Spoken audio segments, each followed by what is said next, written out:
you wanted the best, you've got the best podcast, the hottest podcast in the world.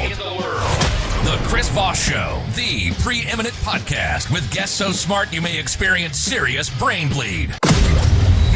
Get ready. Strap yourself in. Keep your hands, arms, and legs inside the vehicle at all times, because you're about to go on a monster education roller coaster with your brain. Now, here's your host, Chris Voss. Hi, folks. Chris Voss here from the ChrisVossShow.com, the ChrisVossShow.com. Hey, we're certainly appreciative of you tuning in. We certainly appreciate it. Oh, my gosh, another show. We've got a really amazing show with a really amazing new startup company. Well, they're not new anymore. Maybe they are. I don't know. They're killing it. They're killing it, I say. And so we're going to be talking to them today. To watch the video version, let's go to youtube.com/Chris Voss. Hit the bell notification button. Refer all the show to your friends, neighbors, relatives. Get them subscribed on iTunes and all the different syndications platforms. Go to goodreads.com/Chris Voss. See what we're reading over there. Go to all the Facebook groups, LinkedIn groups, and Instagram groups as well. Today, we have two amazing people on the show with us. One gentleman I've known for several years. He is part of a group called GoodFair. And we have the founder and CEO, Topper Luciani, with us, and my good friend, Ryan Merket. And this episode is brought to you by a sponsor, ifi-audio.com, and their micro iDSD signature. It's a top-of-the-range desktop transportable DAC and headphone app that will supercharge your headphones. It has two brown burr DAC chips in it and will decode high-res audio and MQA files. We're using it in the studio right now. I've loved my experience with it so far. It just makes everything sound so much more richer and better and takes things to the next level. IFI Audio is an award-winning audio tech company with one aim in mind: to improve your music enjoyment of quality sound, eradicate noise, distortion, and hiss from your listening experience. Check out their new incredible lineup of DACs and audio enhancement devices at ifi-audio.com. And Ryan, what's your title over there these days? Yeah, I'm head of product and engineering for GoodFair. There you go. So welcome to the show, guys. Give us the .com for where people can find out more about GoodFair. GoodFair.com, GoodFair.com. There you and go. I'll tell you the story in a little bit, but I found the domain just random. A guy in Russia just had it randomly. Vlad? Was it Vlad? Yeah, something like that. It's always Vlad. Vlad's always got it. It's always Vlad. It's always They just Vlad. put like two fun English words together and bought the domain. GoodFair. So give us both your bios and rundowns, because I know you guys have incredible experience in this in tech business, if you will. Ryan first, please. Me? Sure, yeah, okay. I was born in Texas. I was always kind of a hacker growing up, and decided that I was going to get really good at reverse engineering software, which is basically when you install software, it asks you for your name and serial number or 30-day limit or something like that. And I would tear it apart with different software tools and figure out how the inner workings would work, and then reverse engineer it so I could use it forever. So that was basically my high school and middle school growing up. I just was infatuated with reverse engineering software. It's kind of nerdy, I know, but now I'm in a fashion company. There you go. And so I ended up going to an HBCU to get my undergrad done. It's called St. Philip's College in San Antonio, and then transferred to a four-year university called Oklahoma Wesleyan, which is a Christian liberal arts university. My dad's a pastor, and so it felt important for me to be close to strong ideals and things like that and values. And so that's and ultimately what I did. I went to school there, and luckily I met my wife, who's now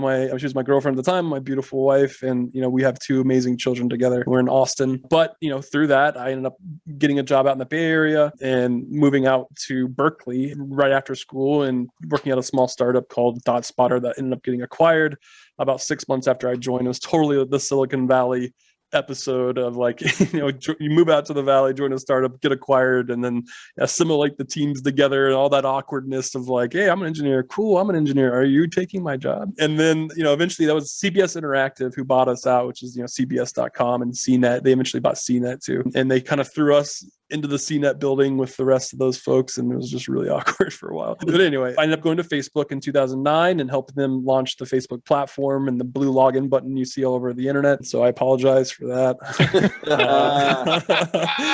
So I'm really sorry.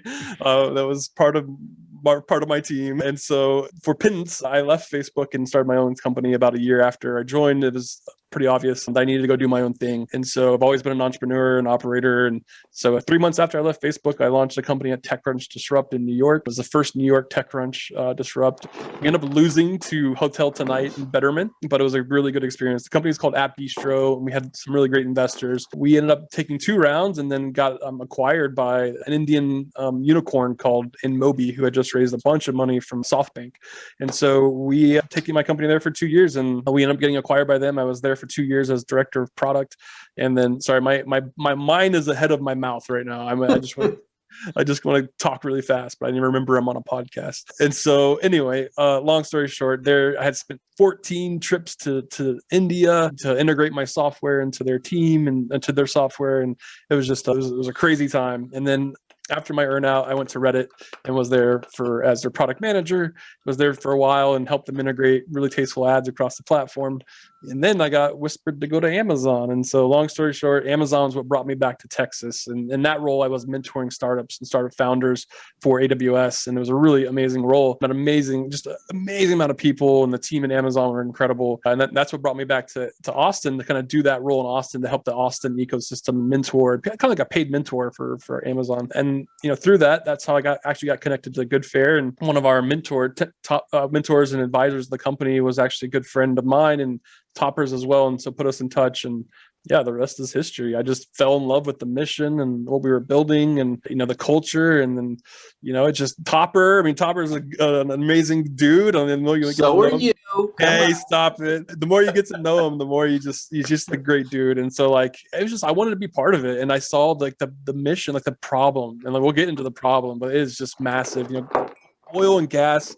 It's clothing waste is the second highest polluter behind oil and gas. And so, if we can get even a small dent in this problem, it's my life's work, right? And so there's all this cool jobs I've had before, but nothing really matters if, we're all boiling to death in 80 years, right? So yeah, if to me, this is my life's work, and I can't be more excited to be part of this team and driving this mission forward. So there you go.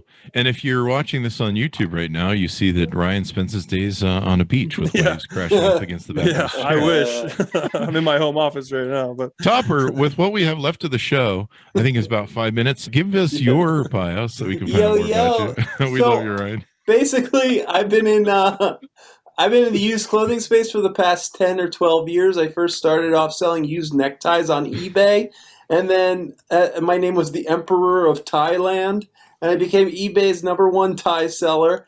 And then basically I thought there was an opportunity to sell vintage online. So I did a startup called Nifty Thrifty, where I was just pushing vintage, but I ultimately just couldn't launch. Failure to launch, baby. So I just experimented, and I realized that selling mystery thrift was the opportunity, and branding it through the lens of sustainability was the opportunity to really scale. So I moved from New York City to Houston. I had no money. I partnered with a textile recycler that kind of helped me, not for equity, but just kind of gave me a little bit of credit and terms to pay him, and help me set up shop in his giant warehouse. He gave me a back closet. So I had a $600 a month studio apartment in Houston, and I was able to ship orders out of a back closet of a textile recycler. And from that, I was able to raise some money, and I was able to build the team, and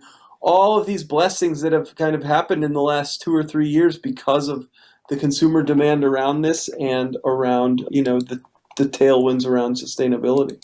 This is crazy, man. And so you guys come up with this concept, and this is stuff that would normally get thrown away or put in landfills. GoodFair has?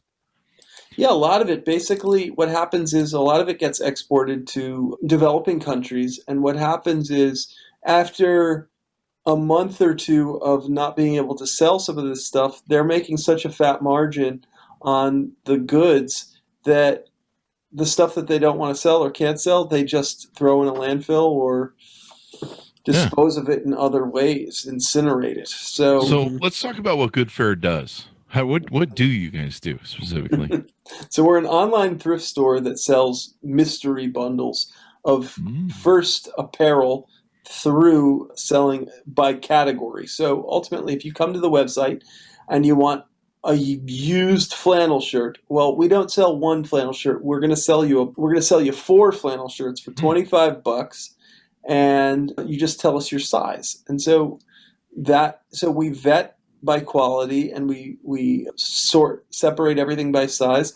And so you've got kind of the thrill of the excitement of a mystery, but also from a business perspective, it allows us to scalably sell what's in the waste stream as opposed to cataloging every single piece with clothing that is not valuable enough to justify that level of investment.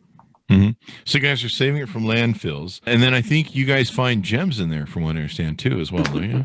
Absolutely. Ryan, would you like to speak about the gem? Yeah, I mean, like part of the process is when we rip open these bales, like the ones you see behind Topper, we find, we categorize the items into vintage, thrift, and discount. And the vintage items are, think about it, they're actually waste. Like they're usually the oldest part of the bale. There might have a small hole in it or a small tear because it's so old, but it's actually the vintage, and they're actually worth the most. Brian, I didn't show you this one, but since it's fun for a podcast, so we found this. I found this in the vintage area today. It is a T-shirt from a whorehouse, and it says Mustang Ranch, where quality keeps them coming, and it's from 1983. Quality control supervisor of the Mustang. Quality control. Oh my gosh! I think what made me excited was Ryan was telling us about how you can find like old cool T-shirts, like Metallica. I'm a big Metallica. Oh yeah. And so like, we pulled out a freaking Iron Maiden T-shirt from 1983. I'm just gonna grab that. Go grab it. Go grab it. Yeah. So I mean, but think about it. Like these T-shirts are the ones so from our suppliers are the textile recyclers, and what they're doing is buying from the Goodwill and Salvation Armies, who get so many donations on the weekends. They just throw it all into a semi truck, ship it to Houston, and then our suppliers get the raw donations, categorize it for us, put them into the bales, and then they don't understand that an Iron Maiden shirt from '83 is worth $250, $300, $500. $500. Holy crap! Wow, so it's incredible. I got to go through my concert T-shirts I own. You sure do. Oh, look at that! Yeah, there's Eddie. Oh, you know Eddie. Oh, I went to Iron Maiden, I think in 84, 89. What was it? I know I went to the one with the pyramids on it, Power Slave, but I think I went to the one before that. I've been to a couple different Iron Maiden ones, yeah. It's awesome. Well, maybe we'll send this shirt to you, Chris.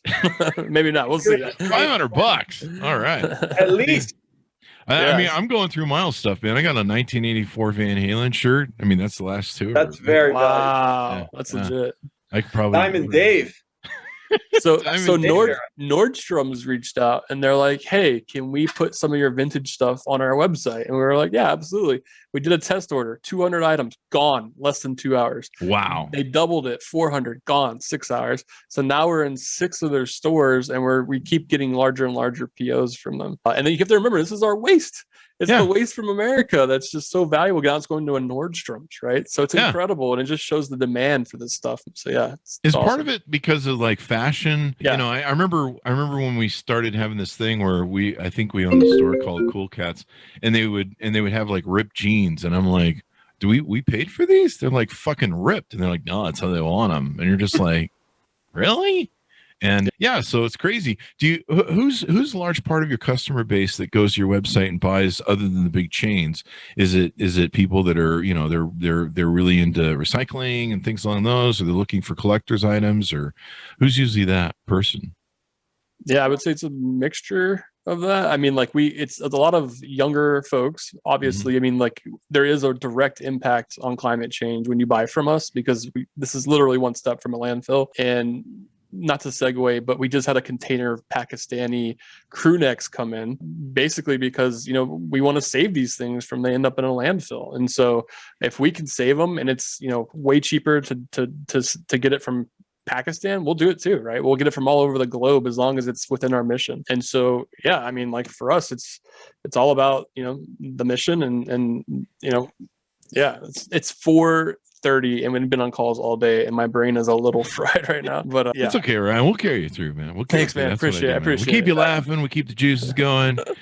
Suck down some coffee there. We got you here. We won't go too much longer. So, but there's money in this too. I mean, that's the really cool thing. You guys, from the way Ryan described it to us, you guys basically turned a textile, kind of an old world crap sort of product into a tech company, really. And then there's money in this. Tell us a little bit about that. Well, yeah, I mean, it's the margins are incredible. I mean, if you think about it, we're taking waste and selling it as a premium. So, it's a great business model. On top of it, it's actually doing something for the earth. I keep going to that because it's so important. My 7-year-old Charlie said, Dad, I'm proud of you. And I'm like, well, why? And he's like, because you're doing something for climate change. And I'm like, how old are you? How do you like? But it was just like, I got the goosebumps, I was like, wow, this is actually really cool. Awesome. Like, we're doing something. So you got to enjoy that while you can, because once they hit the teens, then you never know. Right. He's like, give me the credit card. Yeah, he's gonna, I hate you, Dad. Give me the credit card. Give me the car keys. Anyway, they go through that teenage stuff. But no, this is really cool. So what's the future of GoodFair that you guys see coming? And do you want to talk about some of the numerical numbers to throw at people to wave around success? Well, he's asking for revenue numbers, I think. No, I figured you guys could brag a little bit if you want. We're doing 8 figures, and we basically are growing really, really fast. Tripled last year's numbers. So yep. And Ryan was telling us you just got I think a new warehouse. And so, I mean, this is the cool thing. A lot of people don't get into this business. A lot of people probably dismissed it for so many years. And there's no money in digging stuff out of landfills. There's nothing there. And you guys have found this perfect little niche that probably not too many people are excited to get into, but it makes money. It saves the world. And it sounds like a lot of this new generation, they're very concerned about that sort of thing. And so you guys are hitting on all cylinders basically. And now you guys are getting picked up by, these big retailers, and I guess margins are great for everybody at that point.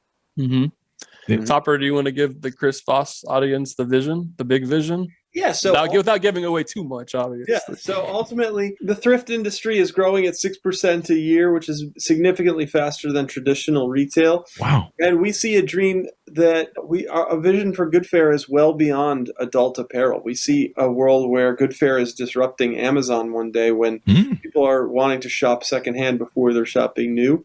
And the bottom line is, you've got companies or nonprofits like Goodwill and Salvation Army that are already doing $5 billion in revenue.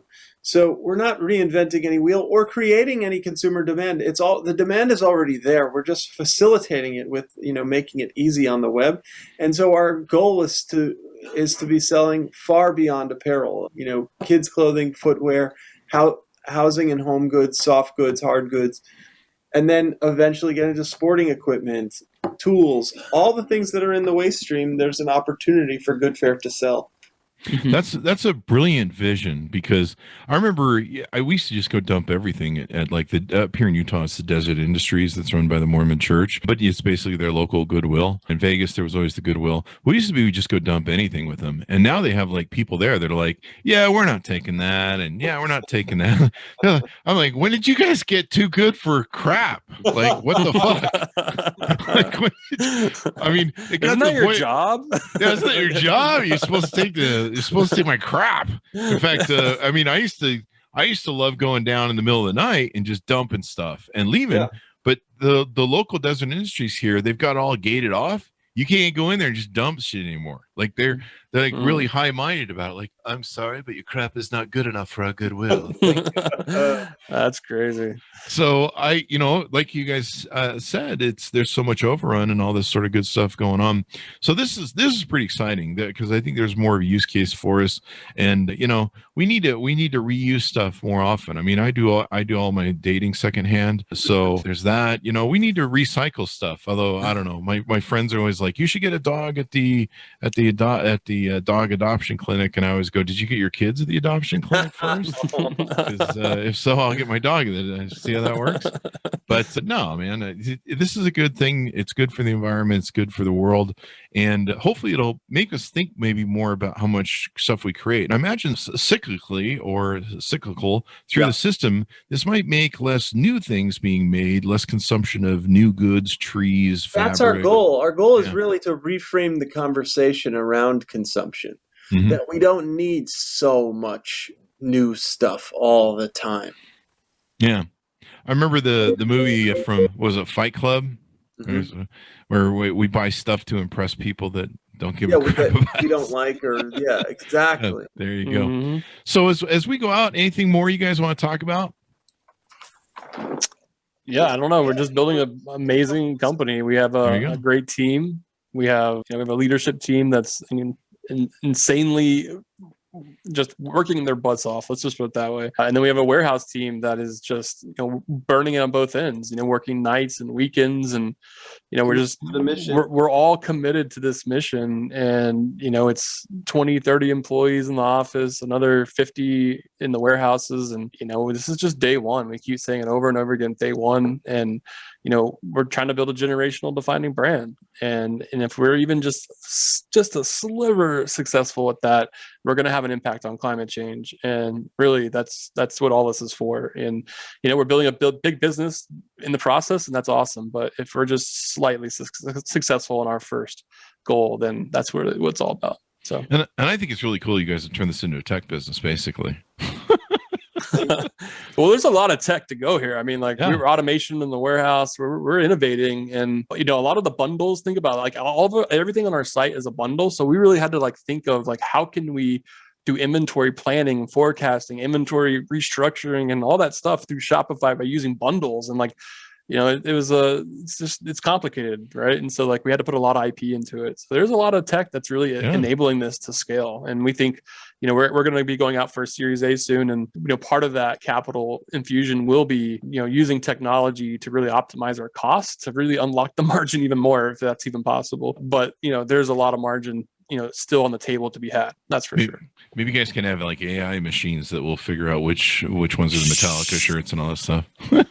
Don't give away our roadmap, Chris. There you go. Well, me and Robert Scove, we talk a lot. He never shuts up about AI, so I have to hear about it all the time. But no, this is really nice, guys. I think this is really brilliant. Like I said, Ryan came into our clubhouse room and just blew up the room. Everyone just sat around and went, "What? You do what?"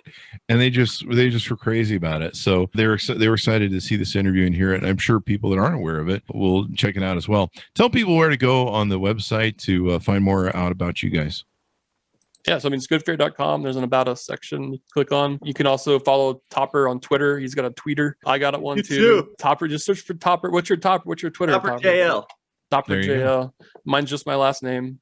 So find us on the interwebs. We're trying to do more clubhouses. If you can get Topper into a clubhouse, I'm sure he'd love to chat for a while in there. But yeah, we were just trying to get the word out. We've been so heads down just building the business that we don't do a lot of these podcasts or interviews just because it's, we have a call in 30 minutes with a guy in the West Coast. We just had one we were late because we had a VC call. So we're just so in the weeds that, we don't get enough chances to talk about what we're truly building. And most people think when they think GoodFair, they think, oh, they're just going into a thrift store and getting something off the shelf and then selling it to us.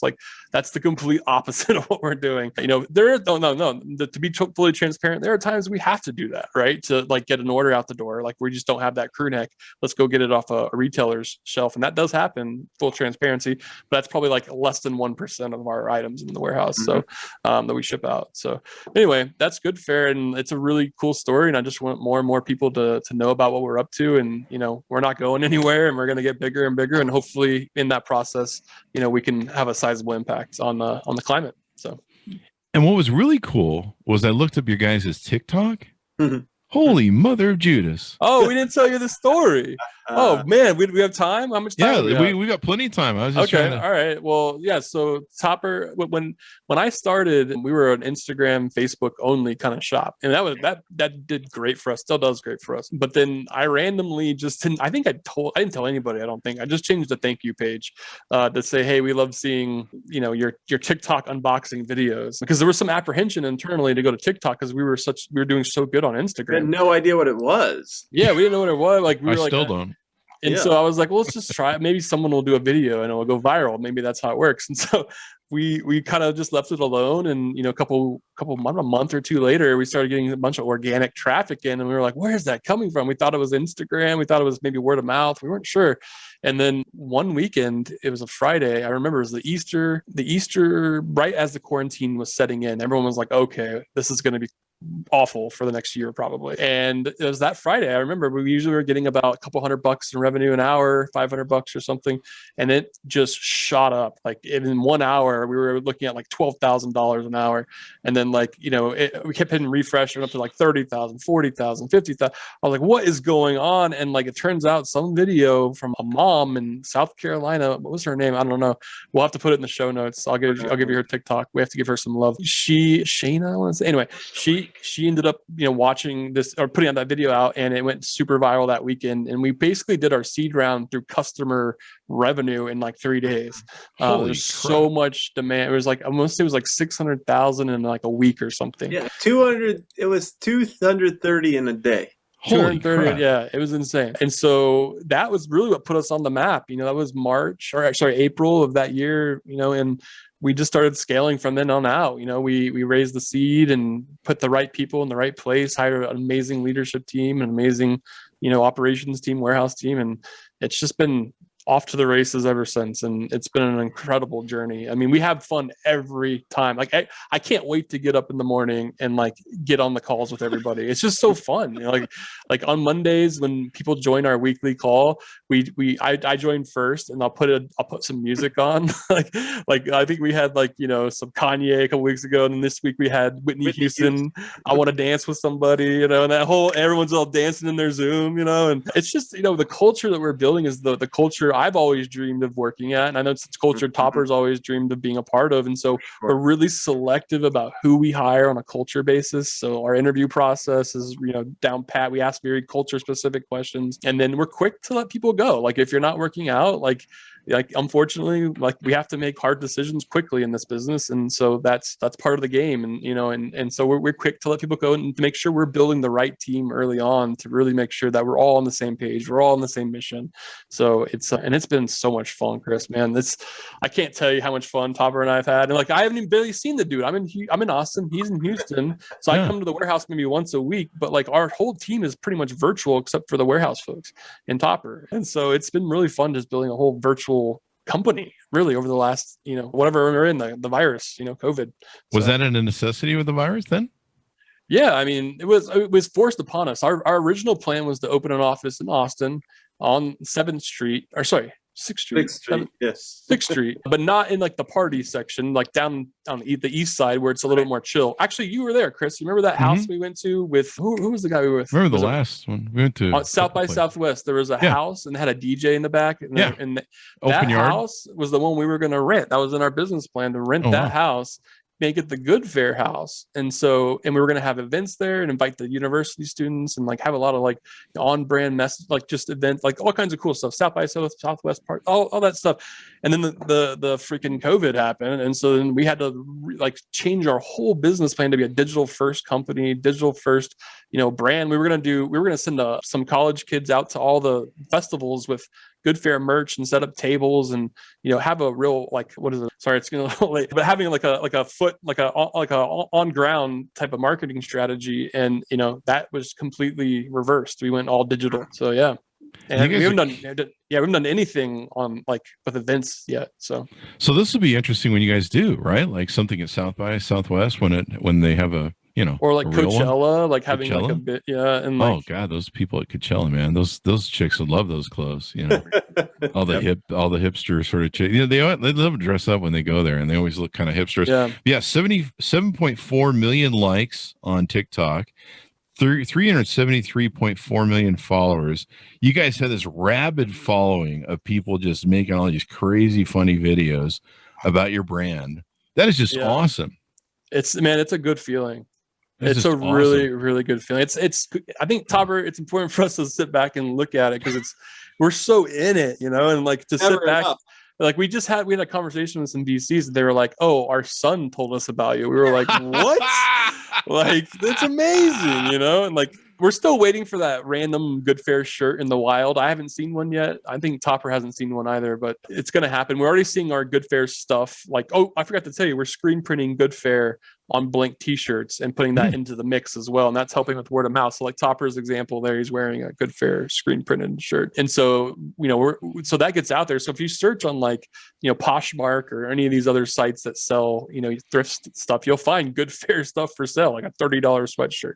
But to us was, a couple bucks to make. So it's just incredible. It's incredible. We're building a whole revolution. It's amazing. Markup's almost better than, making something new and doing it almost. It is better. It is better. Yeah, it's better. Yeah. That's hilarious. You gotta love it. But it's good too, right? It's like a perfect business model, and we're doing something good for the earth. It's just like, wow, can it get any better? So that's amazing. I had my good friend Kara Golden, the CEO of Hint Water, on the show with her new book. Love Hint Water. Undaunted.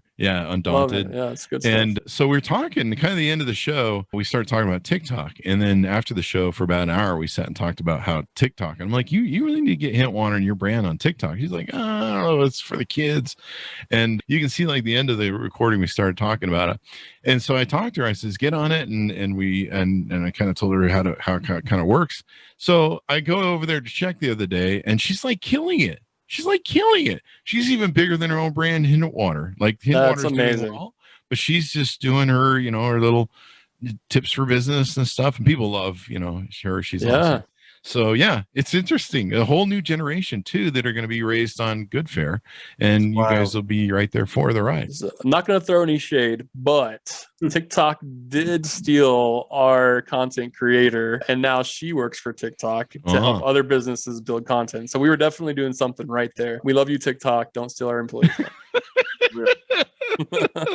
Well, there you go.